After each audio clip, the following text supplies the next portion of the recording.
This podcast is proud to be part of the TalkSport Fan Network. TalkSport. Powered by fans. This podcast is sponsored by AMG Logistics and in association with the Birmingham City official supporters clubs. I'm your host Craig Courtney and we're looking forward to the next Blues game and finding out what our opposition fans think. Sit tight and enjoy the next edition of The Away End.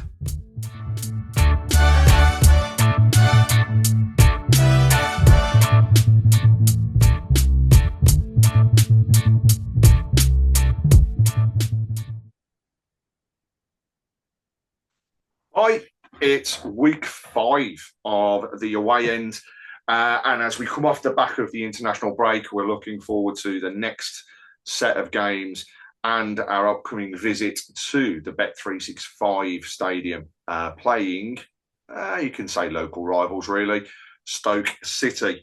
So we're going into the game. Both teams are doing well in the league, it's fair to say. Stoke playing 4, winning 3 of those, sitting nicely in 3rd position in the league as it stands. Birmingham down in 10th, but with 7 points. Really, just it's early doors, so nobody really bothers about what the league looks like. So we go into the action at the weekend after a couple of additional incomings during the last day of the transfer window. So we welcomed Patrick Roberts, who's joining on loan from Sunderland. Pacey winger, definitely looking forward to seeing him play, and the Sunderland fans have done nothing but rave on about him, so that's going to be exciting. And of course, the permanent move for Jack Robinson from Sheffield United. So Birmingham have definitely strengthened well, and decent squad now from the window. After a 2-0 loss against Leicester, we're going into the game looking to bounce back, and I'm sure Chrissy Davies will have the team fired up as we go into the game on Saturday. And obviously, we want to bounce back from that disappointment. So another away game, looking forward to it. Great raucous following, as always, from the Birmingham fans, as sellouts away end up at the 365 Stadium, and they will no doubt make some row. So joined today by our friend Dan Buxton from the Every Step Along the Way podcast. Love the name, first of all, so you're going to have to give me a bit of a background. But Dan, thank you very much for joining us on the away end. First of all, tell us a bit about the podcast and yourselves. Yeah, so it's myself and Mike Stockley. We do it. We've been doing it. This is our 5th season. I think we're podcast only, so we're not on YouTube or any video. It's just audio podcasts. And yeah, I think we've just done, I think this will be 374. I think podcast 374. So yeah, we do an opposition's view podcast, which we started this season as a sort of a standalone one. We do a preview and then we do a review. So of each game. So yeah, it keeps us busy, especially when you get the midweek games and there's like one out every day. But yeah, we've had loads of white players. We had Ashley Phillips on the podcast this summer, who didn't tell us he was re-signing for us 2 weeks later. So that was a nice surprise when that happened. Yeah, we've had Tyrese Campbell on, Ben Wilmot, Wouter Berger. So we've had some decent players and then some ex-pros and stuff as well. The name itself, Every Step Along the Way. So the only thing we've ever won in our 160-odd year history was the League Cup in 1972. The squad brought a song out for that, went into the charts as they used to do back then. Yeah. Which we'll be with you. So it's we'll be with you every step along the way. And that's where we got that from. And if you hear when the players come out at the start of the match, that song is played over the tannoy. So we get some free advertising every game as well. That's a win-win-win, and especially because you are obviously getting interaction with your club and getting your players to join you on the podcast. So one for us to definitely take forwards, because at the moment we don't get that.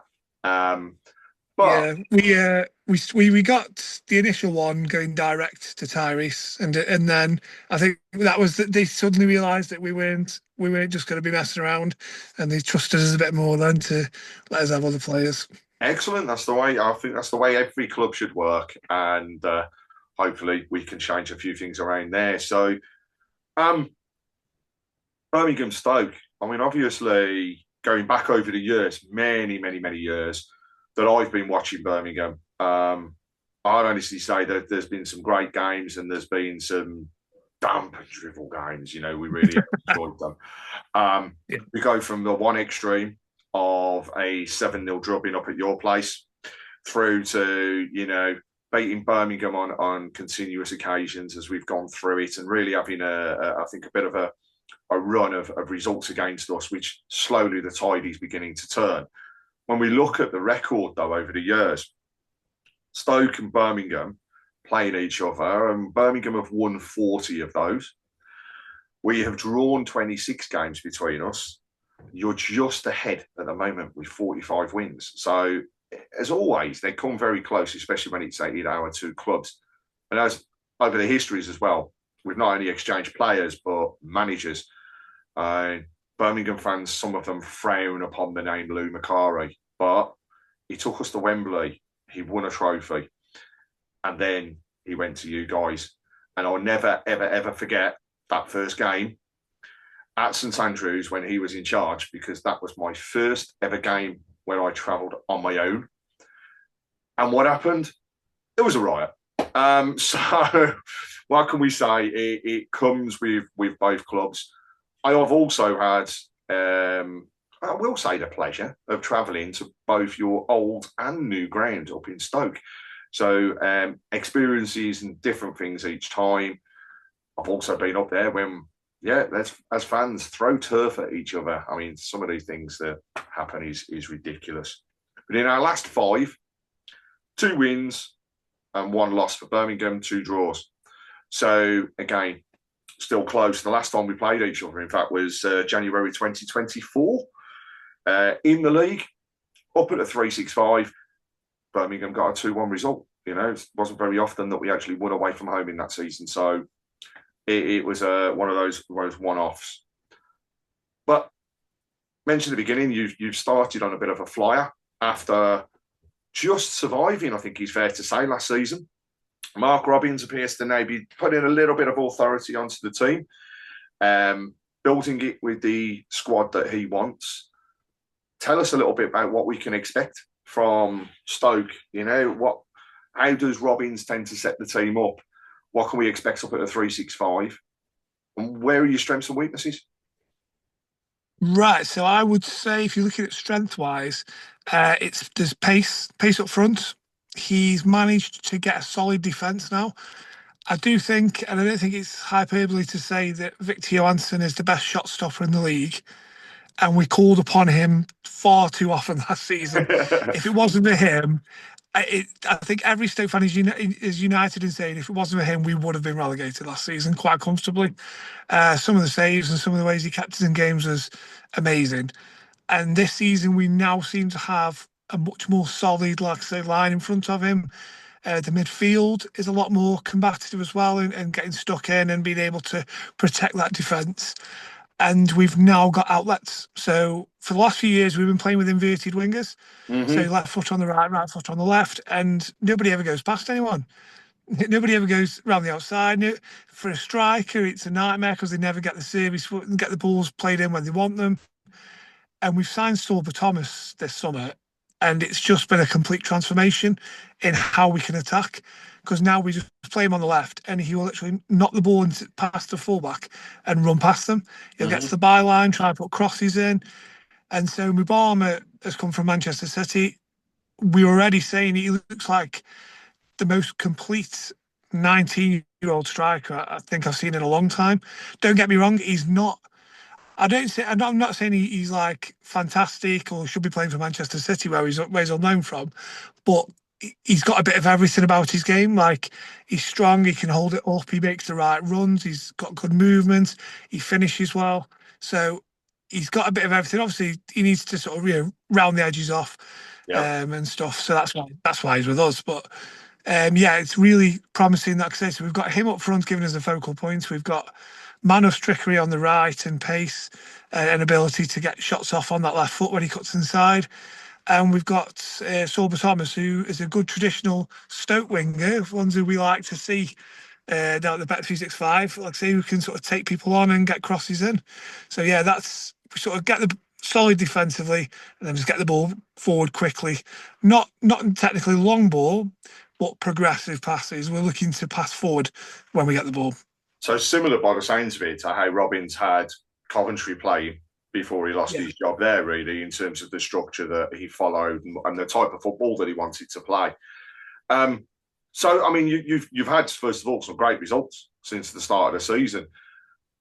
What do you think has been the turnaround between the end of last season and the way things were and where you are now? Do you put it solely down to he's had a summer where he can bring in the players that he wants, and he's had a pre-season where he can build that team through looking at his style and like I say, stamping his authority?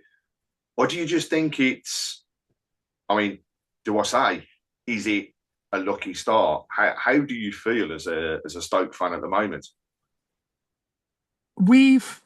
I think it's like I say, the signings that they've made have made a difference. But it's funny because we've signed, I think it's 11 players, which we were told we were going to have a quiet summer. So 11 signings isn't quite that. But more than half of them haven't actually started a game yet. So he's given last season's remainder squad a bit of an opportunity, a lot of them, to sort of step up or step out, if you like. And I think we've got a lot of balance down. So Aaron Creswell's coming at left back. Mm-hmm. He's been a massive help. Him and Thomas, like I say, have transformed that left wing. But yeah, I think the fact he's had a pre-season, the fact he's been able to bring in a few of his own players, and just, I think, like I say, the resets of, like, when he came in, we'd been under such a bad run under Narcis Palak that it wasn't going to be an overnight job to just turn that around, because it had been 4 months of dour football, dour results. I think the fans had had enough, and I think he had to win them back and had to get them on board. And I think now it's the first time that Stoke fans can be positive in a long time, or the first time they feel positive. Mm-hmm. And I think when I speak to Stoke fans as well, it's not a case of like, we're going to win the league or we're going to get promotion. It's, we're not fighting relegation this year. Or we've got enough points now. We shouldn't ever be down there now. And even if, and I think everyone's happy. Well, the majority of Stoke fans you speak to are happy if we finish top 10, top 12, because we finished 7. We've been relegated from the Premier League 7 seasons, and every season we finish between 14th and 18th. So it's like nothing every year. It's time to nothing. Get push on then type of scenario from the sounds of it. And I think, coming in from a Birmingham, we know exactly how you feel. We were unlucky. We were the team relegated, but for those seasons prior, we were doing what Stoke did at the end, which was, we're just going to survive. We're just going to get it over the line and make sure that we stay in that league. So you mentioned there about the strengths in the team, the attacking prowess, and like you say, having wingers on their natural side that now are afraid to take players on, whipping balls, giving and creating opportunities. A defence, by the sound of it, that's stabilising. And again, sounds again like you've got the natural left and right footers in their positions. Where are your weaknesses then, would you say, within the squad? So if there was an area that a Birmingham team would look to target, where would it be? It's a tough one because, like I say, we've scored a few goals this season and we haven't conceded many. And the only defeat we had was to West Brom, and that was 1-0. And that was a really out of character Victor Johansson error. He tried to claim a corner. Season opener, you never take anything for granted, do you? No. So it's like he's come and try and claim this corner above Boston Lawal's head, who is the biggest unit on the pitch. And I think if he'd had that decision 100 times over, he probably would have stayed on his line the other 99 and just let Lawal head it away. He's done that. It dropped to the one West Brom player within a 15-yard radius who toe-poked it into a goalkeeper-less net. What we do struggle, though, in that game was West Brom defended really solid, and you could tell that they were happy to let us have the ball. We put, I think it was 46 crosses into the box, and they just keep heading them away. We had a lot of possession, a lot of territory, and they were just really organised and just managed to keep us out. Now, I know it's probably the Corberán legacy, if you like, from his time there, that they are that well-structured and well-drilled.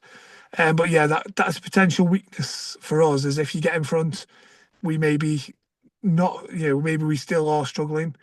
And I think if we get our noses in front, score the first goal, then obviously that's when the pace comes in. That's when we've really been able to, sort of take apart teams that we did Sheffield Wednesday and sort of Derby. We scored, although it was late on. As soon as we scored that second one, Derby had one attack when he came at us first time in the game, and we just again picked them apart and got that third goal really quickly.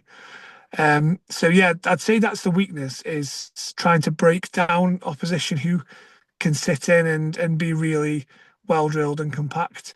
Um, Especially if we are a goal down and you sort of drop in behind and don't give us the space to run in behind. The area of the pitch, though, I think, other than number 10 hasn't really, like I say, we have Bejo now at number 10, he hasn't really got off to the season yet. Jamie Donnelly's his competition on loan from Tottenham, who had a good season at Leighton Orient. He's played the cup games and hasn't really shown us anything either. So that area of the pitch is pretty much like where no one's firing there yet. But other than that, we've been really solid, like I say, in the other areas of the pitch.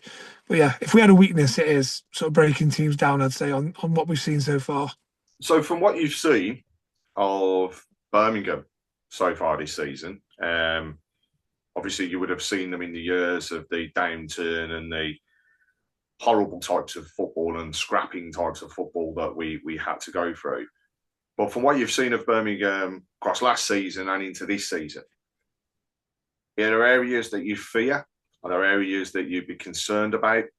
Because it's interesting you say there you struggle sometimes to break teams down, because I just think the structure of our team and the way Chris Davies sets us up at the moment is a work ethic that is, you don't give 100%, you're giving 120, and they're fighting for each other. We've got a midfield that's solid, that is hard to break down. And we've got, strikers that, who knows whether, first of all, Stansfield will play the weekend. We don't get to find out. But if not, we've got strikers that can come up with the goods when they need to. And I think we've got Kyogo, who at the moment can't get the rub of the green. He's had opportunities to go through one-on-ones and he's just nicked it wide, or the keeper's made a great save in that opening game of the season. He had a perfectly good goal ruled out that should have stood. Then the second and our first goal, which Stansfield put away, was actually his shot that come back off the post. So he's not getting the rub of the green, but he's going to come good. But from what else you've seen, do you worry about anything that you see with Birmingham coming up there? Yeah, obviously, Jay Stansfield has always been a thorn in our side before. He scored a great goal for you guys a couple of years ago against us in that 2-1 win that you mentioned earlier on. And yeah, I think he is a player, very exciting player, somebody who we've sort of, I think after that game, I was like, oh, yeah, I wouldn't mind seeing him in a red white shirt. So yeah, I think he's definitely one we've got to keep an eye on and try and keep quiet if he does play. It's funny you say about Kyogo as well, missing and obviously having a good goal ruled out, because Michael Salisbury's refereeing into it the weekend, who was a Fulham Chelsea game, so he has fun ruling perfectly good goals out, etc. I think your midfield as well. I think is it Pauk? Is it pronounced Pauk? Pike. Yeah. Pike. Yes. Sorry. Yes, your midfield. He seems to be sort of the engine room, isn't he? Everything sort of runs through him and just keeps everything ticking over. Gets the ball through the thirds. So we've got to be tight on him. I think if you close him down and stop him playing, that sort of stops the ball getting forward, doesn't it? To people like Stansfield, Kyogo, Damari Gray, people like that who can really cause you damage. And I think it's going to be interesting as well with Demi Gray. I'm hoping that he is fit after the shoulder injury that he took at Leicester, because he was really beginning to show what he could do. He was coming in off the back of a lax amount of football, I think. So he's building his fitness back up and really coming back into it. But a Brummy lad playing for his home team, the team that he supports, I think it's one when he gets his first goal, we're going to see a few more coming, but also we're going to begin to see the best of him. So thank you for that in terms of your thoughts on the game. And we'll come on to some predictions shortly, but I want to test your knowledge a little bit. So, I've already mentioned that we've had managers that have crossed paths between ourselves, but also we've had a lot of players. Over the years, plenty of players have transferred between the two clubs, whether that's from Stoke to Birmingham or Birmingham to Stoke. And actually, one player who joined us then joined Stoke and then, I believe, joined us again. So there's a challenge. And the challenge is I want you to come up with just 5 players that have played for both clubs but have actually signed from each other's clubs as well. So we can already talk about, if we were doing loans, that Kumas, he's at Birmingham now. He looks a player, you know, from what I've seen, and I can't wait to see a little bit more of him. Only a couple of games so far, so it'll be interesting to see how things progress. So we're not going to take any loans into the equation, but the signings between the two clubs or loan signings between the two clubs over the years. Can you name 5? Because there are, I will say, some great names and a few that are definitely friends of the Tilton Talk Show. Right. Okay, so I think 2 going right back. I know there's one, Paul Pesky-Solido. Indeed. And Pesky was the player that went to and from. So actually that was interesting. Followed Lou, didn't he, from you to us, and then sparked outrage here when he got on deadline date. He sold back to you when we were trying to go up. Richard Forsyth, another 90s player. Now, I was going to say Jermaine Pennant, but was he only on loan to you? He didn't come. He did sign permanently for Birmingham. Yes. So he was there during that Premiership season. In fact, I still think, unless there have been one since, the first player to ever wear a tag whilst playing the game. Yeah. Oh, we had one of them as well, Vincent Perricard. Yeah. So must be spreading. It's an epidemic. Right. So players who have played for both clubs and so they got to have transferred from Birmingham to Stoke or Stoke to Birmingham. It's a few. I am struggling because I've got them 2. So got 2. I'll give you some hints on some players, recent ones. So you've had a defensive midfielder who transferred from Stoke to Birmingham. Ryan Woods. Correct. Yes, of course. I tried to block him out of my mind. I do apologise.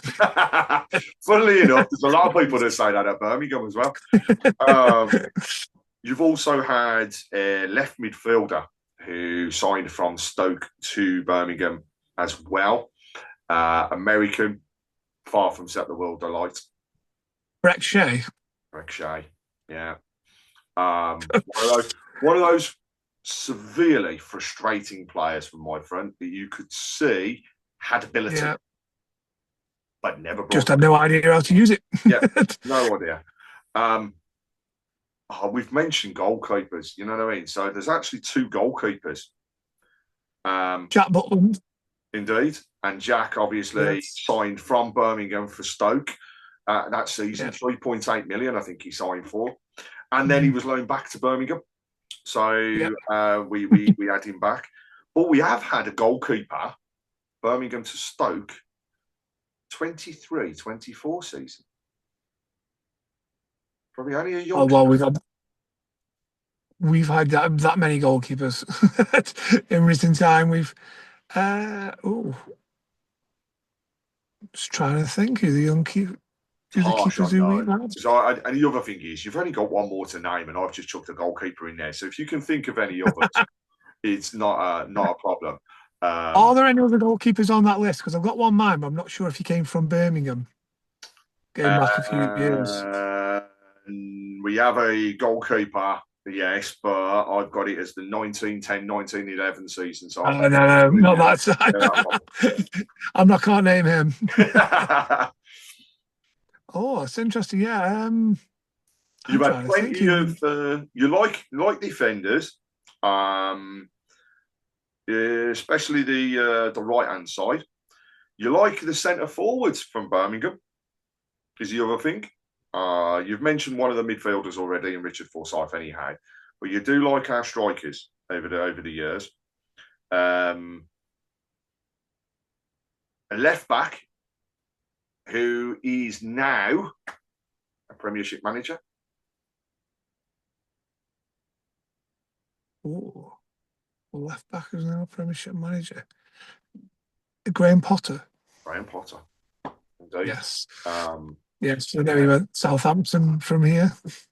It's interesting when you name some of the players, because I mean I'll go through the rest of the list now of some of the names, because they are great, and I will say some of my firm favourites as a youngster are well and truly in this list. So the goalkeeper I mentioned from 23 to 24, lad called Alfie Brooks, signed for years, free transfer from Birmingham.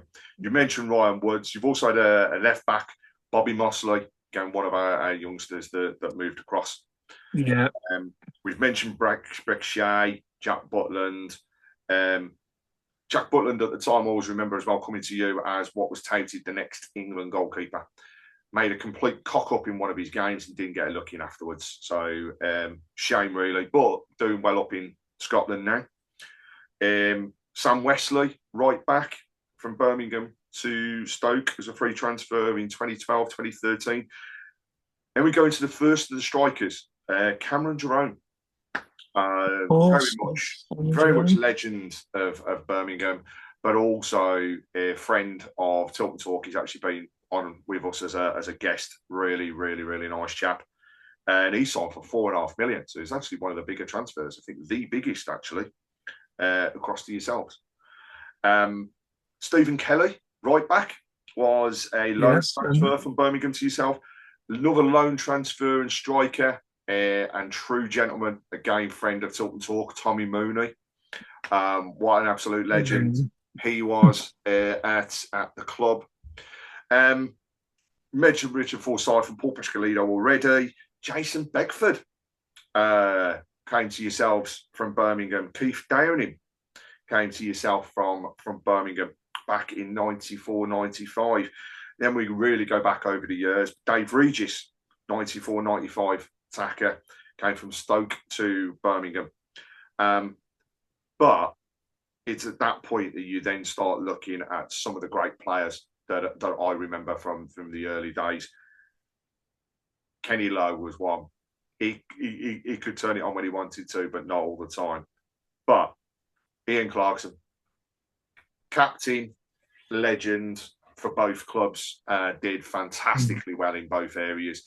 And still involved with Birmingham as a host of the ex-players on game days. Nigel Gleghorn. Nigel Gleghorn was, fair to say, I think my favourite player when I first started watching Birmingham. I loved the way that he was on the ball, and he not only was he just that centre forward that was going forwards and scoring the goals, but he could easily set them up and be involved as well. Vince Overson. Wow, what a defender. Yeah. You know what I mean? He'd head absolutely anything that was put in front of him. He was the brick.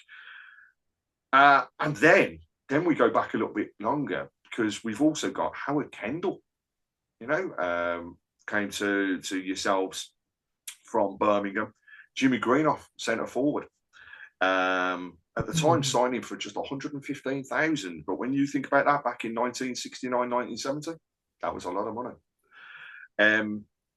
Arthur Turner was 1938 to 1939 season and signed for £7,000. So again, at that time, a lot of money. And then I mentioned the goalkeeper, 1910 to 1911. Furthest I could go back in regards to players transferring, came from Stoke to Birmingham, was a goalkeeper. His name was Horace Bailey. So if there's anybody that is watching this that was around to see him, nah, it's just not going to happen. But the families may talk about it. So, yeah, a lot of people have transferred between the clubs, which has been great. And obviously, from a managerial perspective, we've mentioned Lou Macari, who gave good days at Birmingham, defected across to yourselves, even had a song about him that was very quickly removed from everybody's, well, tapes as it was at the time, but did win us a trophy at Wembley, so we'll never take that away from it. So we come to the game of the weekend, and just in the last couple of minutes now, what does your head say the score will be, and what does your heart say it will be? Before I do, is it all right if I just touch on Lou Macari before we do that? Of course. Yeah. He is an absolute saint to this city of Stoke-on-Trent. Obviously, he did come to us from himself, then he left us, went to Celtic, then came back again, and he just settled in the area. And he still lives here now, and he runs a homeless shelter. I was going to say, he runs all the housing for the homeless, and I know he was due to come to Birmingham to actually do a Q&A session. Unfortunately, it was cancelled pretty late on. But he does do some absolute sterling work, and I've seen as well that he got some plaudits, I think, from the Manchester United side of it, and they were helping him advertise and promote all of that fantastic work that he does do. Yeah. And he is a legend in the footballing game, full stop. But to do what he does now is absolutely phenomenal, and I applaud him. And you know, for anybody that's out there, if you do look up, he obviously is a charitable work that he does do, and people I know can donate towards that as well. So please, you know, if you've got any spare cash at times of need, I know it's hard, but if you do have any and you want to put in, there's no better charity for me than that and helping people out. Yeah, so he's had to upsize like 4 times in warehouses and stuff. And I think they've got like a warehouse space, and then inside they'll have like pods built. Yeah. So each person's got their own address within there. So obviously, if you've got an address, once you've got an address, you can get a job. You can get yourself back on your feet. I think obviously there's a lot of alcohol and drug addiction within the homeless community, so he helps along with that and helping recovery and rehabilitation. So yeah, he's, like I say, for the stuff that he's done in Stoke-on-Trent's, like I say, amazing, and continues to do. And he is, like I say, a true gent. And hopefully, you know, we can arrange something where, I've got to say, I'd love nothing more than to speak to him about his time at Birmingham, and love to get him as a guest on the Tilton Talk Show to go through some things, but also to come back and talk to the fans. And no doubt, we may even see a guest appearance from him on Saturday, because if you've got the ex-players and managers that turn up, who knows whether he might be the person that's on the pitch talking. Could also be Clarkey, of course, but we'll wait and see. Yeah. So, yeah, what does your head say and your heart say the result will be? I think that first goal is going to be crucial, as I already said. But I think I'm going to be sick of saying that by the end of the season. I think we'll come out the blocks firing. I think the crowd will be up for it. Yeah. You guys will be up for it, so it'll be a good atmosphere. We've got a couple of people that are maybe, like Stephen Nzonzi, who we signed in the summer. He's potentially going to make the bench because his fitness was needed getting up to scratch, so he's not been involved at all so far. We've got a new signing, Thomas Rigo, who people have been looking forward to seeing. So I think if we see either or both of those names in this, you know, either on the pitch or on the bench, it'll just notch the atmosphere up a little bit more. I think we'll get a good start, get the first goal, and 2-1 winners, I think, to Stoke. Sounds interesting. However, if you score first, it's off the. It could be anything. My prediction was actually a 2-1 as well. I just think we're going to have. It always is a good game between the two clubs, and it is always great for the atmosphere. You know, you can't keep right on at full belt or Delilah at full belt. You know, they're the ones that resonate with everybody. But I think, you know, going with a 2-1 win to Birmingham, I think we're going to bounce back. And I just think the difference and the key for me will be that midfield. I just think if you can shut the midfield up, as Leicester did ultimately, then it will stop things. But if we can spray those balls out to the wings, and I think, we are hopefully going to see Demi Gray playing and getting people out on the other wings just to whip those balls in, hopefully we'll see the goals coming. Dutch may be due, and he is due a goal. He's due a start as well. So into that, we may see him coming forward. Kyogo is due one. It's got to drop at some point. Hopefully it drops on Saturday. But all in all, I'm looking forward to a great game. It's going to be, like I say, great atmosphere. Always is when the two clubs meet. As long as the fans behave, and that's the one thing I will always say, as long as the fans behave, it's a great game. But Dan, thank you very much indeed for joining me to go through the game against Stoke at the weekend. This has been the Away End, which is sponsored by AMG Logistics and in association with the Birmingham City Official Supporters Club. If you're not a member, look out for details and have a look about how you can join your local club. And here's to a great game at the weekend. Thank you very much again for joining us. I'll sign off by saying, keep well.